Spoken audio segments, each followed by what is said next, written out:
Le retour du fils. Le vent chaud du soir soufflait sur le vieux quartier poussiéreux, celui où tout avait commencé et où tout semblait s'être arrêté. Après 15 longues années d'absence, Samuel revenait enfin au pays.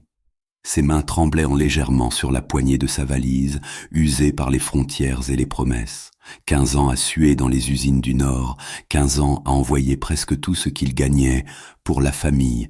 Dans sa tête, il se répétait « Elles vont être fières de moi, maman va me serrer fort, on vivra enfin dans la dignité ». Mais la dignité s'était envolée depuis longtemps. Devant la vieille maison, les murs tenaient à peine debout. Les tôles grinçaient, la peinture s'écaillait, et les fissures couraient jusqu'au toit, comme des cicatrices laissées par le temps et le mensonge.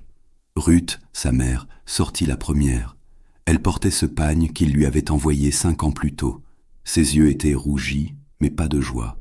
Derrière elle, Nadine, l'aînée, regardait Samuel sans un mot, une cigarette entre les doigts, son fils endormi sur la hanche. Et puis Clarisse, la cadette des filles, celle qui s'était mariée puis revenue, se tenait un peu en retrait, honteuse, les bras croisés. Samuel déposa sa valise. « Maman, c'est ça la maison que vous deviez refaire ? » « Mon fils, on a fait ce qu'on a pu. L'argent, la vie n'est pas facile ici. » Il recula d'un pas, observant les piliers fendus, le toit à moitié effondré. Les mots lui manquaient.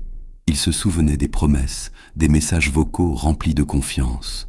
« On a refait la toiture, on pose les carreaux demain. » Mensonge. Encore. Ce soir-là, il apprit tout. Les transferts d'argent utilisés pour acheter des bijoux, pour les fêtes, pour les petits amis. Le projet de maison abandonné pour un commerce raté. Et sa propre part, celle qu'il avait réservée pour construire sa case à lui, avait disparu. « Maman, tu savais que je dormais dehors là-bas ? Samuel, ne me parle pas comme ça. On est ta famille. » « Non, maman.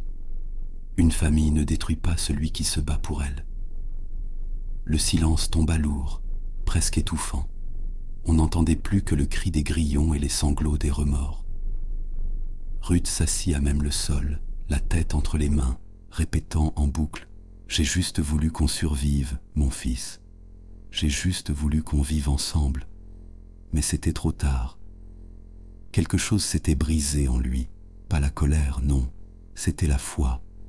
Celle qu'il avait gardée 15 ans durant, celle qui le faisait se lever à l'aube pour empiler des caisses de métal, persuadé qu'au bout du chemin, il sauverait les siens. Le lendemain matin, il prit sa valise et quitta la maison sans un mot. Devant la porte, sa nièce courut vers lui. Elle lui tendit un petit dessin, 3 maisons et un grand soleil, avec écrit en dessous « Tonton, un jour tu reviendras et tout sera beau. » Il sourit à travers les larmes. Non, tout ne sera pas beau, mais peut-être, un jour, tout sera dit.